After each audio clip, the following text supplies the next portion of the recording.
आज बड़ी धुआंधार press conference थी सर, आपका रद्द-ए-अमल क्या है?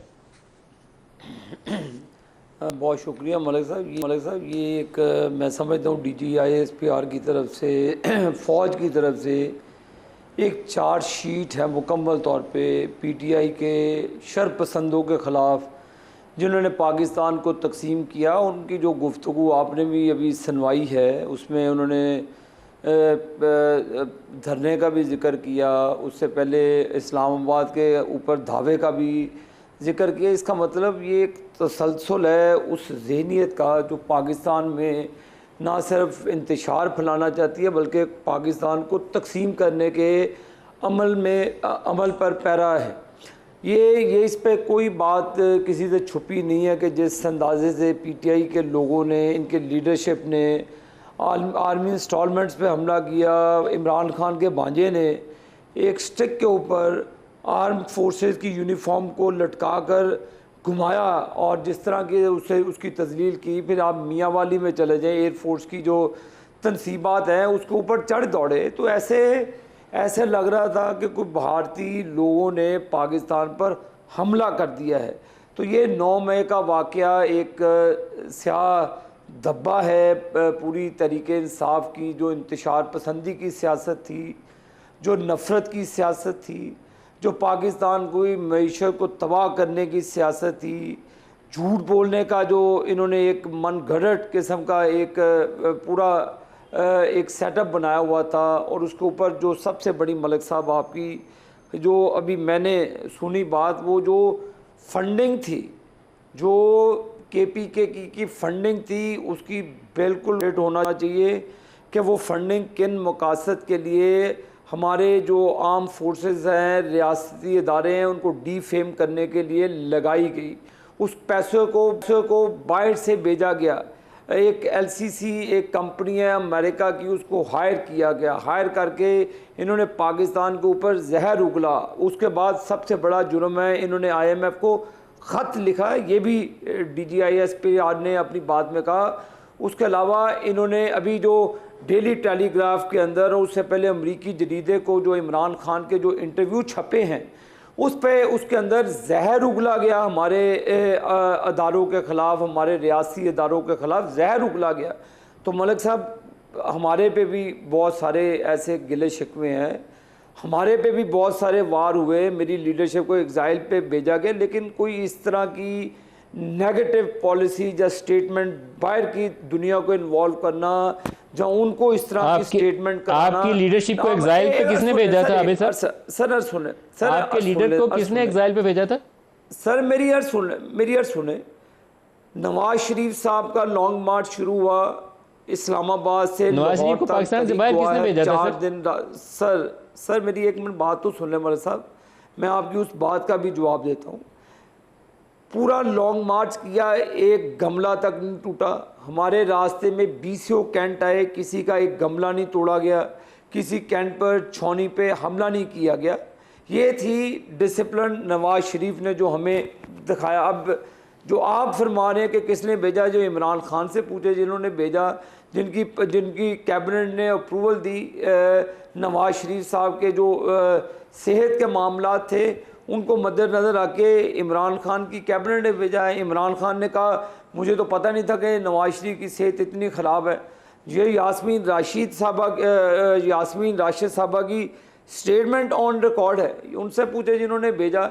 तो ये मैं आता हूँ दोबारा आपकी तरफ, मैं वो 2014 की तरफ भी आपको लेके जाऊंगा। नहीं पंजोता साहब, आज की प्रेस कॉन्फ्रेंस के ऊपर पहले आप भी रद्द-ए-अमल अपना दे दें। बड़ी धुआंधार प्रेस कॉन्फ्रेंस थी, आपका रद्द-ए-अमल क्या है? मैं सारी बात जो है वो सुन रहा था आबिद साहब की। पहली बात तो यह है कि 9 मई को मैं खुद खान साहब के इस्लामाबाद हाई कोर्ट के अंदर मौजूद थे। हम सबसे पहला जो हम जिसने CCTV फुटेज चुराई है वो इस सारे 9 मई के करवाने वाला है। CCTV फुटेजेस हाई कोर्ट से चुराना, CCTV फुटेजेस जो है कोर कमांडर हाउस से चुराना, जहां पर सारे उस कमरे ने और कैसे गैर कानूनी गैर आईनी हुए खान साहब को, एक मुस्लिम उम्मा के लीडर को, सबसे बड़ी पार्टी के सरबराह को कॉलर से पकड़कर घसीटते हुए लेकर गए, जबकि वो खुद सरेंडर कर चुके थे उस अदालत में जमानत के लिए, और जानबूझकर उन्हें उस कमरे में लाया गया कि जाके वो बायोमेट्रिक करवाएं। हालांकि बायोमेट्रिक सिर्फ इसलिए करवाई जाती है कि कोई गलत दरखास्त जो है दायर ना हो, और उस की ऐसी दरखास्त की कोई गलत दरखास्तें दायर को रोकने के लिए ये सारा प्रोसेस किया जाता है। और खान साहब को गेट के बाहर उतार कर व्हील चेयर के ऊपर लेकर गए, हालांकि उनके ऊपर वजीराबाद में हमला हुआ था, और जिन लोगों ने शीशे तोड़कर खान साहब को वहां से जिस अंदाज से गिरफ्तार किया, हमें डंडे मारे गए, हमारे साथ दीगर लोग मौजूद थे वहां डंडे मारे गए, तो उनके खिलाफ क्या कार्रवाई हुई है जिन्होंने शीशे तोड़े थे? आप 9 मई वाले वाकये की मजम्मत करते हैं, और उसके अंदर जो वर्कर्स आपके शामिल थे, क्या उसके लिए माजरत कहा है? देखें, पहली बात तो यह है कि खान साहब ने खुद ये कहा कि जो जलाओ गिराव हुआ, जो ये सारा मामला हुआ, उसके ऊपर खान साहब ने खुद जो है वो कंडेम किया। और दूसरी बात ये है कि खान साहब ने हमेशा कहा कि ये फौज हमारी है, ये अदारे हमारे हैं, ये मुल्क हमारा है। और खान साहब की जो तो नईम साहब, आप पूरा सियाको सबाक तो आपने दे दिया, तो बराह रास्त कह दें कि पाकिस्तान तहरीक इंसाफ 9 मई के वाकयात की पुरजोर मजम्मत करती है, जलाओ घिराव की पुरजोर मजम्मत करती है, बराह रास्त कह दें। बिल्कुल जी, जलाओ घिराओ जिसने किया, हम तो बिल्कुल वाज़ेह तौर पर सुप्रीम कोर्ट के अंदर इस हवाले से हमने रजू किया है कि उनके खिलाफ कार्रवाई। तो सर कह देना पाकिस्तान तहरीक इंसाफ 9 मई के जलाओ घिराव की मजम्मत करती है, ये जुमला बोल दें। सारा प्लान किया और एक पार्टी को जिस तरह डिसमेंटल किया गया, जिस तरह से अटैक किया गया, खान साहब ने तो सर मैं आपकी सारी बातें सुनी है, लेकिन आप मेरे सवाल का जवाब दे देना। आप कह रहे हैं कि हम मजम्मत करते हैं, तो पूरा जुमला बोल दें कि पाकिस्तान तहरीक इंसाफ 9 मई के जलाओ घिराव की मजम्मत करती है।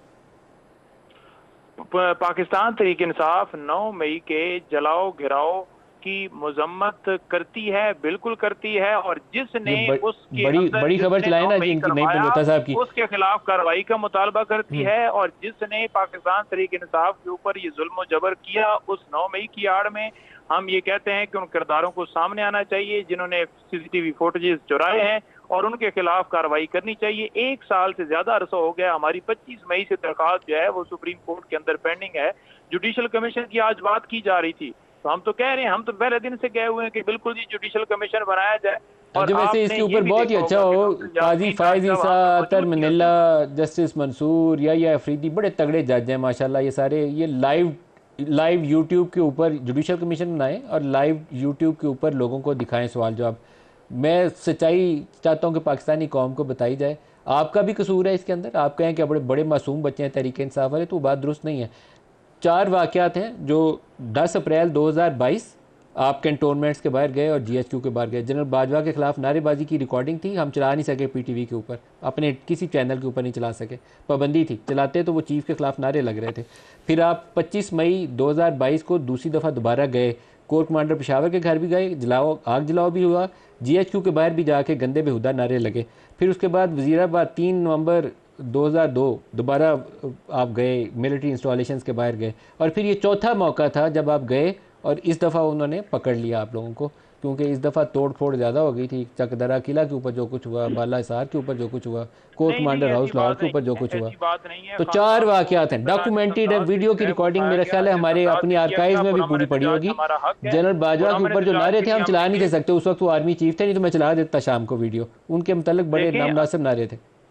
मैं बिल्कुल आपकी बात जो है वो सुन रहा हूँ जी। देखें, बात यह है कि जो उस दिन भी आपने देखा कि 9 मई को आपने कोई ऐसी एविडेंस देखी जिसमें आपने देखो कि खान साहब कह रहे हो कि जलाओ घिराव करो। यास्मीन डॉक्टर जो है, यास्मीन राशिदा, उनकी वीडियो आपके सामने मंजर-ए-आम पर मौजूद है, जिसमें बड़ा वो कैटेगोरिकली कह रही हैं कि कोई अंत ना जाए। और सादा मलबूस कपड़ों के अंदर लोग जो हैं वो उतर रहे गाड़ियों से, जो उकसा रहे हैं के अंदर हैं। और हम ये कहते हैं कि अगर 100 बंदा अंदर गया है, 200 बंदा अंदर गया है, आग आप देखिए अंदर से लगी है, बाहर वाल को कुछ भी नहीं हुआ कोर कमांडर हाउस की। और जो लोग अंदर गए हैं उनकी निशानदेही करके जो आपके लोग जो अंदर थे सर, उनकी कोर कमांडर से गुफ्तगू की वीडियो भी रिकॉर्डिंग मौजूद है। फैसले सुनाए कर्नल नहीं पंजोता साहब, आपके लोग जो कोर कमांडर हाउस में चले गए थे अंदर, वो वहाँ कोर कमांडर मौजूद है अपनी अहलिया के साथ, और उनको समझा रहे हैं कि बाहर चले जाओ। उनकी भी वीडियो पे तस्वीरें और उनकी प्रेजेंस वहाँ एस्टेब्लिश्ड है, कोई ख्याली नहीं है, किसी ने मैन्युफैक्चर नहीं किया ये बात। ये मैं कहूँ कि सारा फॉल्स फ्लैग था,